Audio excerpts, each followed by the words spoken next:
Okay, to start this video out, I just want to show you kind of what you're aiming for in the final project.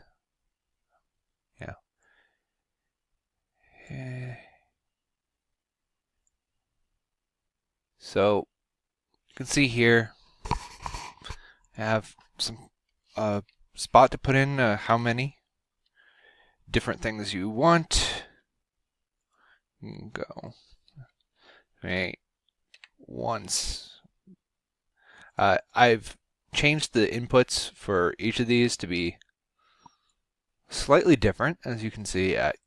You can you can use any one of these you want. You only have to use one. It's whatever you feel is appropriate. Most of you are going to use the text box, and I totally understand. But this, you have a drop-down function, and once you click total, just want all this information to pop up.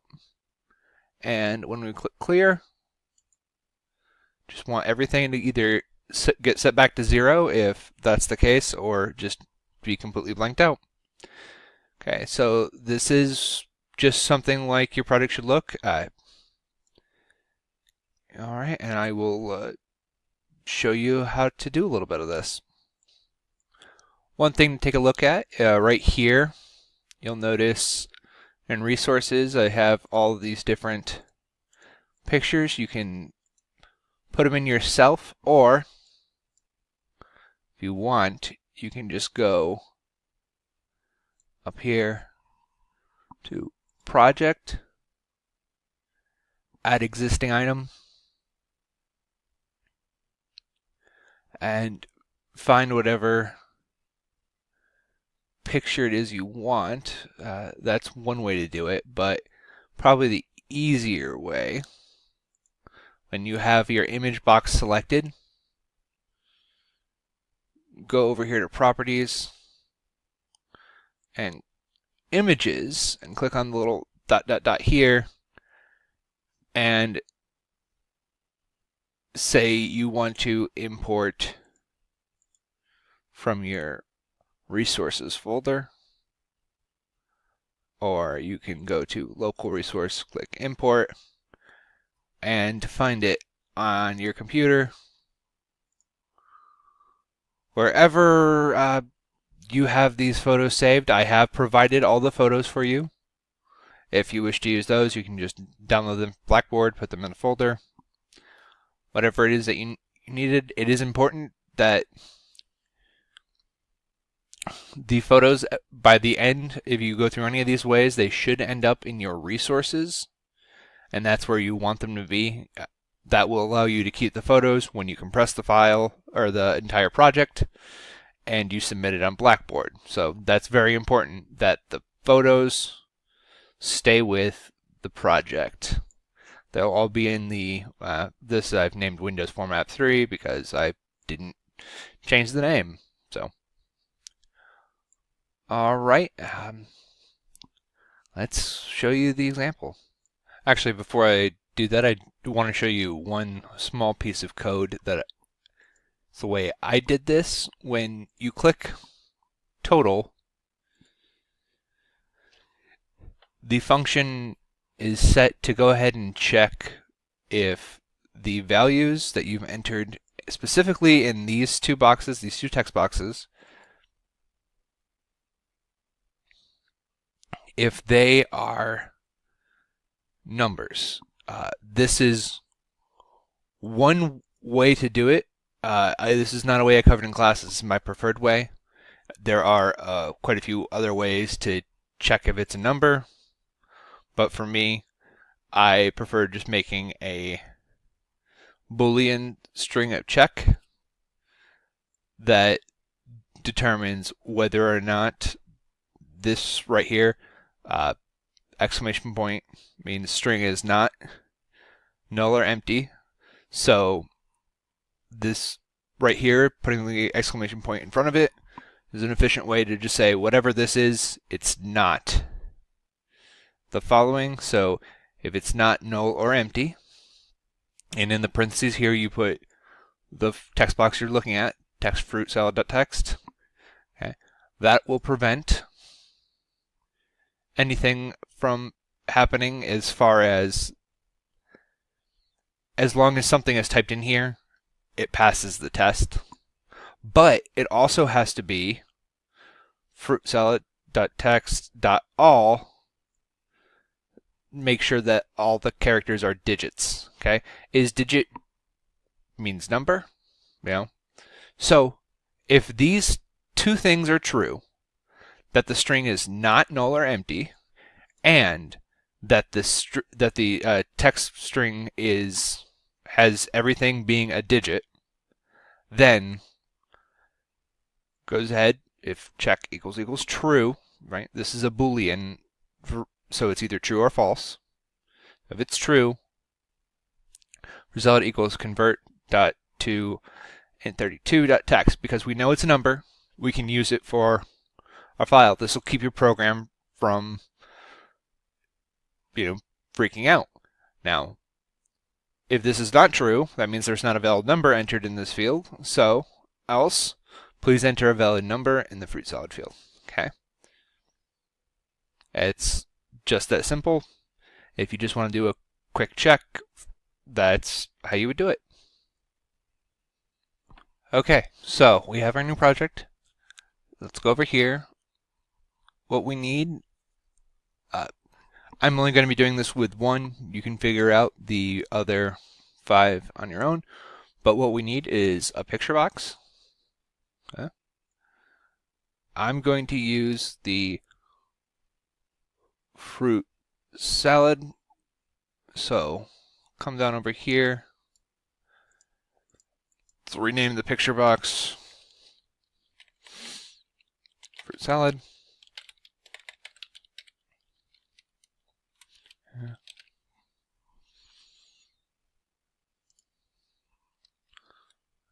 Alright, we head back over here. I'm going to need a button. We're going to need 2 buttons, one for clear, one for total.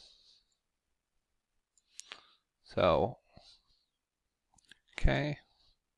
So let's go ahead, come over here, name button 2,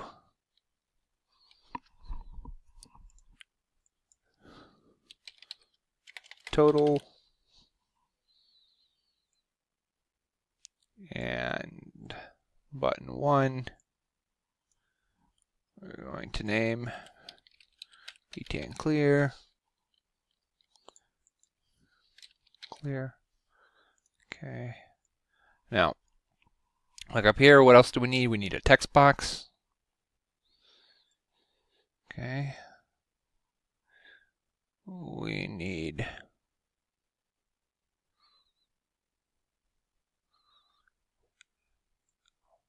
label. We're going to need more than that. Let's do level 2, level 3. Okay. Now let's adjust the properties of all these. So our image, come over here, we click on the image box. We go to image, pull up this, can throw an image from our resources folder, or you can go and import a local resource, either way. You can just click on input, pull it up if you want. Okay. Now, you'll notice there's a problem here that this image is way too big. So, all you want to do is go down here to size mode. We want to change the size mode to stretch image. That makes the image fit within your image box no matter what the size is. See, now, much better. Good, good. Okay. This label's going to say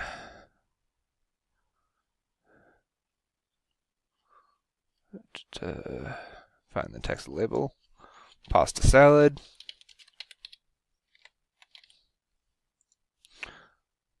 Label right next to it, label 3, we're going to change to say $10. And label 2, We're gonna change to see how many or how many do you want to order, or whatever it is that you want to put up there. Please feel free to change it to fit your aesthetic. We're gonna make sure everything looks in order.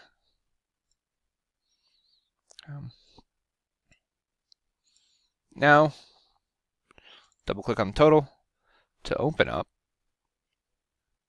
our event. All right, the first thing we want to do, declare an integer int cost.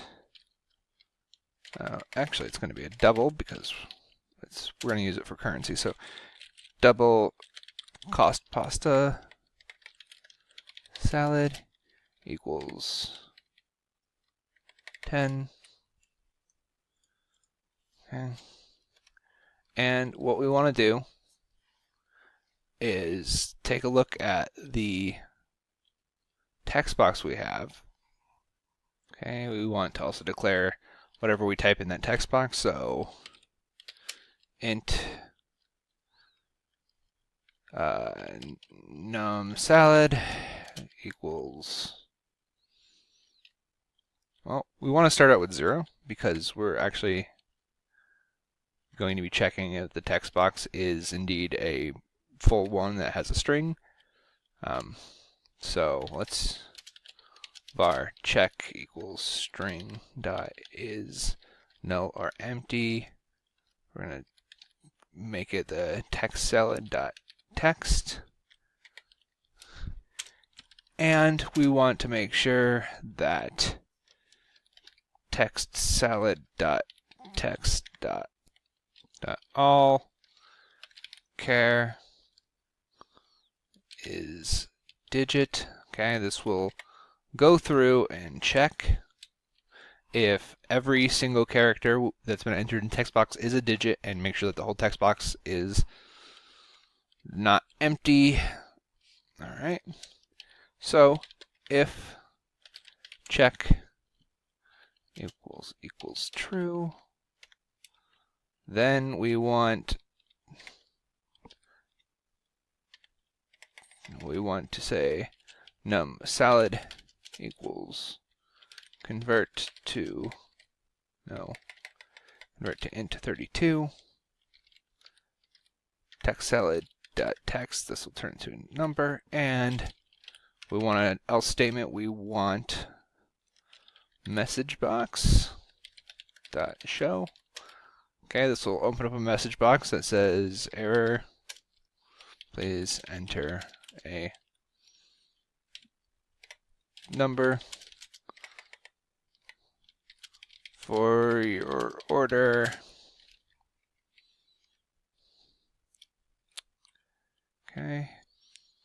Okay, now, semicolon there. Okay, now we want to go ahead and declare our subtotal. So double subtotal equals cost pasta salad times the numbers of salad, and we want to change our subtotal label, and we want to change the text of our subtotal label to equal subtotal. Okay, sorry about that.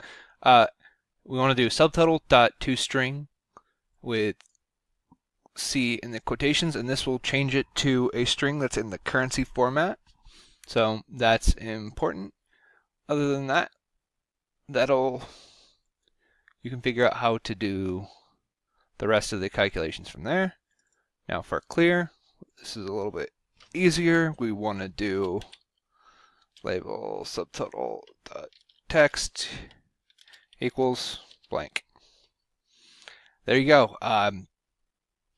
You should be able to do your entire project just with these things right here. Remember, it's subtotal. You'll have to put the tax in and calculate the total, but using your skills from earlier in the class, you should be able to do that, and then it's just adding 5 more menu items. Please email me if you have any questions, and have a great spring break.